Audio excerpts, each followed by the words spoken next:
काहे नइखु आवत ए गोरिया हरदी मनावा हमरो पागल बा। सभी दोस्तों को नमस्कार प्रणाम। हम धर्मेंद्र चौधरी दोस्तों इसी ट्रैक पे आज एक सैड सॉन्ग लिखा हूँ, आप लोग सुनिए और जरूर बताइए कैसा है। किसी भाई को रिकॉर्ड कराना करा सकते हैं, फुल एंड फ्री सॉन्ग है दोस्तों। चलिए दोस्तों हम चलते अपने मुखड़े की तरफ।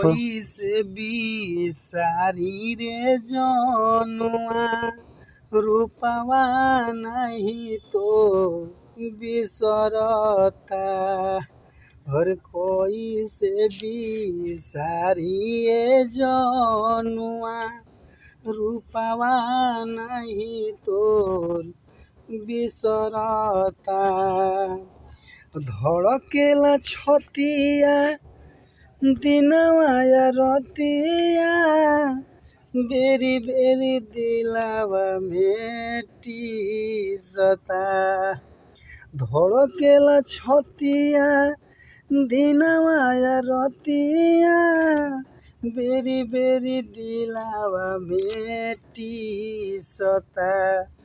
कोई से भी सारी जनुआ रूपवा नहीं तोर बिसरता। दोस्तों ये था मेरा मुखड़ा। अब हम चलते हैं अपने पहले अंतरे की तरफ। हम नाही जननी जानू देबू जखम गहरा, अपनों से ज्यादा हम मान लेनी तारा।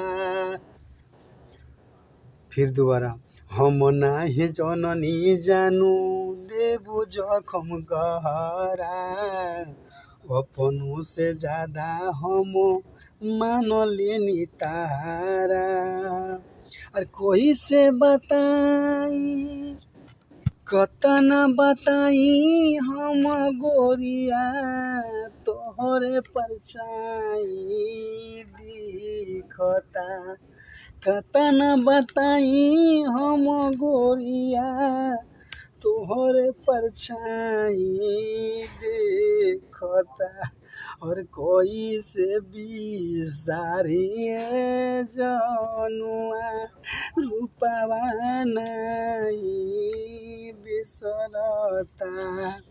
हर कोई से भी सारी जनुआ रूपवा नहीं तो बिसरता।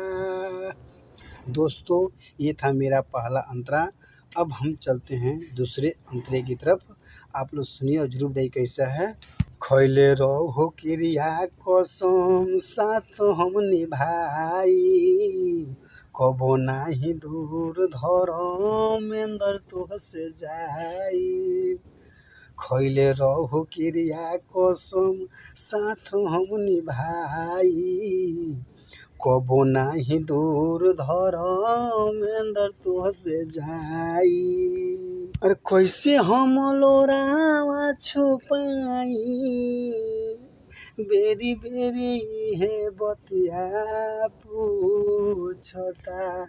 कैसे हम लोरावा छुपाई, बेरी बेरी लोग बतिया पूछता।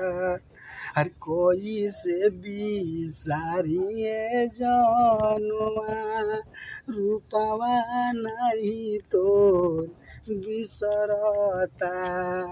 कोई से भी सारी जनुआ रूपवा नहीं तो बिसरता।